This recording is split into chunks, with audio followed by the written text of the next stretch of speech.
시청자 여러분, 안녕하십니까? 헬로티비 뉴스입니다. 2026년 수도권 매립지 쓰레기 직매립 금지를 앞두고 수도권 지자체들이 부족한 소각장 신설을 준비하고 있습니다.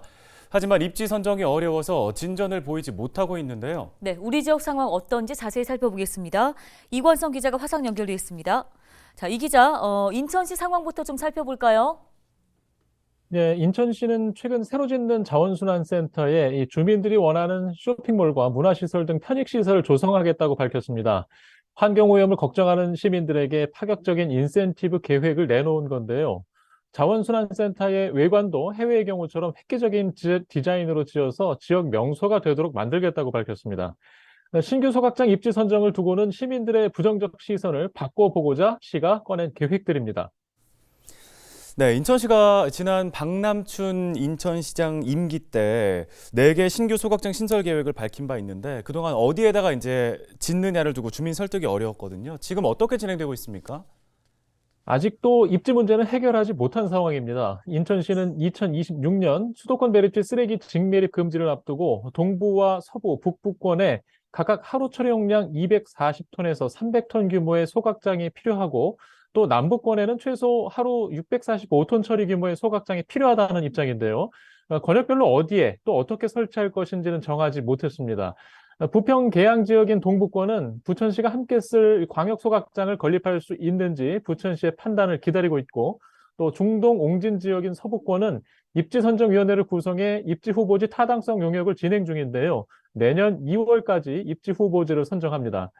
서구 강화 지역인 북부권은 인천 서구 자체 건립 방향으로 입지선정위원회를 구성하는 단계고 또 미추홀 연수 남동구 지역인 남부권은 자원순환센터 타당성 조사 용역 결과가 내년 1월에 나오는데요. 송도 소각장 대보수 계획도 함께 검토하고 있습니다. 예, 그럼 일정대로라면 내년 1월과 2월 사이에 인천 지역 신설 소각장 입지 관련 소식이 들릴 것 같은데요. 해당 지역에서 이제 주민 반대가 뒤따를 가능성도 있는 상황 아니겠습니까? 이렇게 되면 좀 늦어질 가능성도 있을까요? 네, 권역마다 주민 반대 여론이 강해서 입지 관련 용역 결과가 나오더라도 사업을 바로 진행하기 어려울 것으로 보입니다. 시는 4개 권역 소각장을 2026년까지 짓겠다는 계획인데 주민 수용성을 확보하는 데 시간이 더 필요합니다. 주민 반대 여론 때문에 국비 신청 등 행정 절차가 늦어지면 2026년까지 4개 권역 소각장 모두를 짓는 게 현실적으로 어려운데요. 다양한 대안이 필요합니다. 현재로선 시가 내년에 주민 수용성을 얼마나 빨리 확보할 수 있느냐가 관건입니다. 네, 부평과 계양 지역인 동부권의 경우에는 인천시가 지금 부천시의 광역 소각장 건립 판단을 기다리고 있지 않습니까? 이 문제도 뭐 인천시의 바람대로만은 되지 않을 가능성도 있지 않을까요? 네, 조용익 부천시장은 지방선거 과정에서 광역소각장 재검토 입장을 밝히고 당선된 바 있는데요. 취임 이후 한 반년여가 지났는데 전임 시장이 추진한 광역소각장 계획을 그대로 추진할지 아니면 철회하고 단독 소각장으로 갈지 공식 입장을 내놓지 않고 있습니다. 부천시의 소각장 입장이 늦어지는 이유는 막대한 예산 부담 때문입니다. 부천시는 하루 처리 용량 470톤 규모의 소각장을 단독으로 지을 경우 총 사업비 5,600억 원이 드는데 그중 2,150억 원을 부담해야 합니다.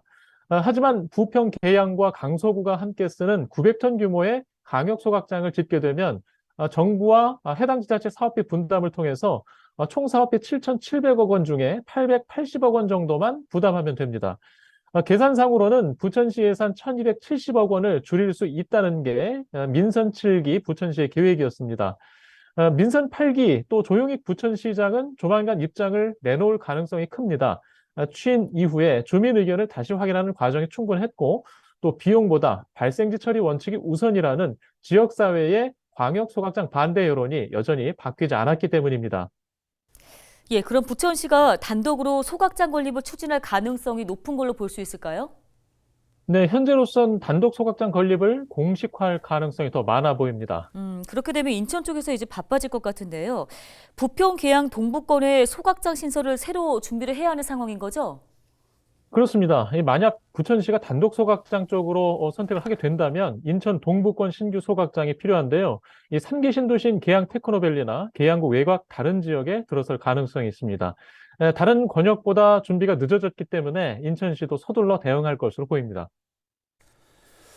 네, 내년 1월부터 2월 사이에 인천과 부천에서 소각장 관련 이슈가 다시 한번 뜨겁게 달아오를 것으로 전망이 됩니다. 여기까지 듣겠습니다. 보도국 이관성 기자였습니다. 다음 소식입니다. 민선 2기 부천시 체육회장에 송수봉 후보가 당선됐습니다. 부천시 체육회 수석 부회장 경력을 앞세워 선거에서 승리한 송 당선인은 내년 2월 말에 4년간의 임기를 시작합니다. 이정화 기자입니다. 4명의 후보가 경합을 벌인 부천시 체육회장 선거에서 송수봉 후보가 당선을 확정지었습니다. 선거인단 233명 가운데 167명이 투표에 참여한 결과 기호 4번 송수봉 후보가 79표를 얻어 61표를 받은 기호 2번 나득수 후보를 18표 차이로 누르고 당선됐습니다. 시민 누구도 참여할 수 있는 그러한 체육회를 만들어 어느 누구도 우리 체육회가 생활화돼서 건강을 목표로 하는 그러한 목적으로 만드는. 부천시 체육회 현직 수석부회장 출신인 송수봉 당선인은 후보 시절 체육행정 시스템 강화를 공약하고 엘리트 체육 지원을 통한 선수 육성책을 강조했습니다. 또 송 당선인은 지방체육회 자율성과 예산 확보, 시민생활체육 활성화 등을 토대로 한 부천 체육계 발전을 약속했습니다. 공약에 대한 실천성이 제일 중요하다고 생각합니다. 공약을 토대로 부천시 체육 발전을 위해서 계속 추구해 나가도록 하겠습니다. 현직 회장이 불출마한 가운데 치러진 이번 선거는 4파전 다자구도에도 체육계 정책에 대한 후보별 공약을 비교할 수 있는 기회가 극히 적었을 뿐더러 공개 토론회에 대한 관심도 저조해 아쉬움을 남겼습니다. 헬로티비 뉴스 이정화입니다. 최근 인천 지역에서 분양된 아파트 7곳 모두 미달된 것으로 나타났습니다. 한국부동산원 청약홈을 보면 인천 지역 7개 단지 2,616가구 모집에 1,178명이 신청하면서 전체 신청률이 45%를 기록해 절반에도 미치지 못한 것으로 나타났습니다. 인천 지역은 지난 7월까지만 해도 분양에 어려움은 없었지만 8월 중순을 기점으로 미달되는 곳들이 나오기 시작했는데요. 최근 들어서는 모집 인원의 절반도 채우지 못하는 일이 반복되고 있습니다. 인천의 아파트 매매 가격도 올 1월부터 7월까지 1% 하락했지만 8월부터 11월에는 7.55%로 급격히 하락했습니다. 분양가가 주변 시세보다 높게 책정되면서 청약 시장도 동반 침체 상태에 빠진 것으로 분석됩니다.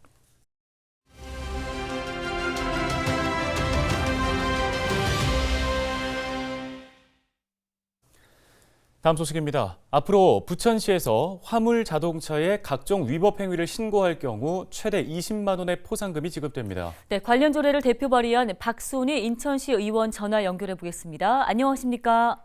네, 안녕하세요. 부천시의회 도시교통위원장 박순희 의원입니다. 예, 의원님, 부천시 화물자동차 운수사업법 위반행위 신고 포상금 지급 조례 발의하셨는데요. 이유부터 좀 설명해 주실까요?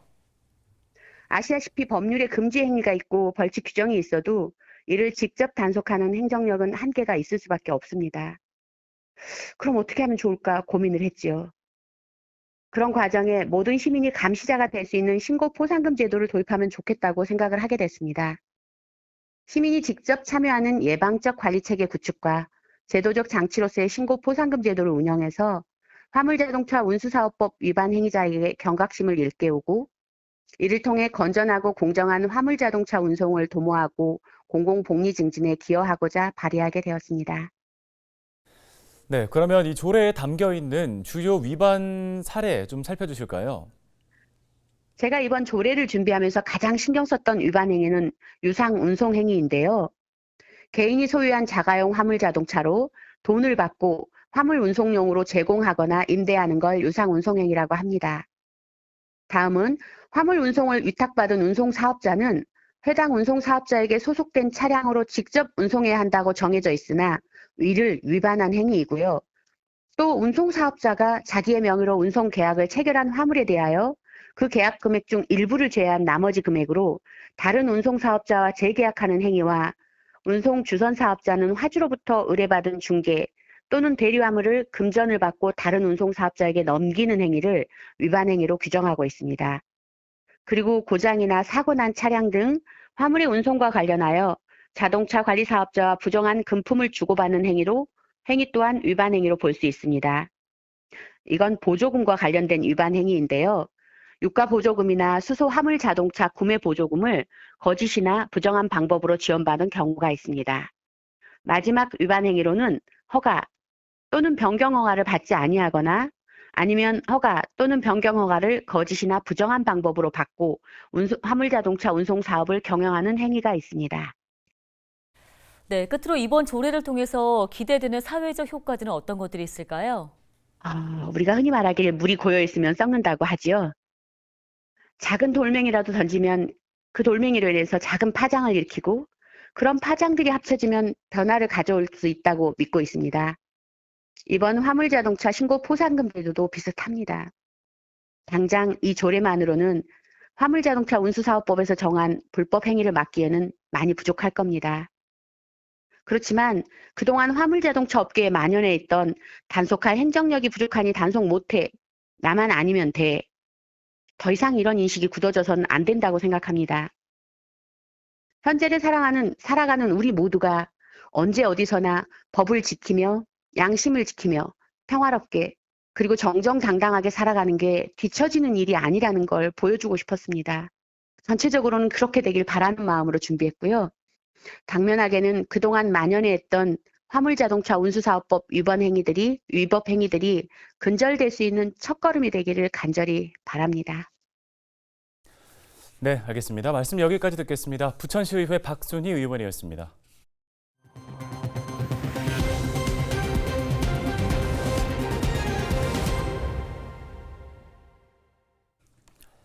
부평구가 제1113 공병단 부지 개발을 위한 본격적인 공모 절차에 나섭니다. 1113 공병단 대형 복합시설 유치 사업은 공병단이 이전한 부지에 주변 여건을 고려하면서 문화와 상업 기능을 결합한 복합시설을 조성해 도시의 경쟁력을 높이는 사업인데요. 부평구는 청천동 325번지 일원 공병단 특별계획구역 공모 지침서 작성이 마무리됨에 따라 내년 1월 중 예비 우선 시행자를 공모하기로 했습니다. 예비 우선 시행자 공모는 지난 사전 공개 내용과 비교해 공공기업 평가에 대한 비중을 높였으며 백화점이나 복합 쇼핑몰 등 상업시설에 대한 가점 기준을 명확하게 제시해 주민이 원하는 시설이 입지될 수 있도록 보다 구체화할 계획입니다. 부천시가 다음 달 18일 시청 어울마당에서 중소기업 지원시책 종합설명회를 엽니다. 부천시는 이번 설명회를 통해 지역 중소기업인, 임직원 등을 대상으로 정부와 기관에서 지원하는 다양한 사업 정보를 제공할 계획입니다. 설명회에는 경기지방중소벤처기업청, 중소벤처기업진흥공단, 경기신용보증재단 등 20개 기관이 참여할 예정입니다. 참가를 원하는 기업은 부천산업진흥원 홈페이지를 통해 사전 신청하거나 당일 현장 접수하면 됩니다. 부천시와 부천교육지원청 등이 오는 27일 한국만화박물관에서 부천혁신교육포럼을 개최합니다. 이번 포럼에서는 학생과 학부모, 교사 250여 명이 참석해 부천혁신교육포럼 운영 경과를 비롯해 부천 마을교육 공동체 구축, 청소년 자치기구 역할 등에 대해 토론할 예정입니다. 부천시는 지난해 2월 경기도교육청과 체결한 부천혁신교육지구 시즌3 업무 협약을 기반으로 매년 혁신교육포럼을 열고 있습니다. 인천시가 투명 인사 봉투 제도를 운영합니다. 투명 인사 봉투는 희망보직 등 인사 관련 문제를 시장에게 직접 전달하는 제도입니다. 인천시는 내년 상반기 정기 인사부터 4급 이상 간부 공무원을 대상으로 시행할 계획인데요. 인사 대상자는 희망보직뿐 아니라 주요 직위 후보자를 추천하거나 시정 관련 정책을 제안할 수 있습니다. 시는 이 제도가 시행되면 외부 인사 청탁을 막고 시장이 직접 공정한 인사를 할 수 있을 것으로 기대하고 있습니다. 인천시가 우리나라 근대 이민 120주년을 맞아 미국 하와이에서 미술 교류전과 사진전을 열었습니다. 하와이 다운타운 아트센터에서 열린 2022년 인천 하와이 디아스포라 미술 국제교류전은 이민 120주년을 맞아 양 도시의 미술 작가들이 아픔과 애환, 새로운 미래에 대한 개척 정신이 담긴 한인 이민 역사를 되새기고 문화적 다양성과 포용성, 정체성을 토대로 양 도시의 우호 협력 관계와 작가들의 교류 활동을 위해 기획됐습니다. 뉴스 마칩니다. 고맙습니다.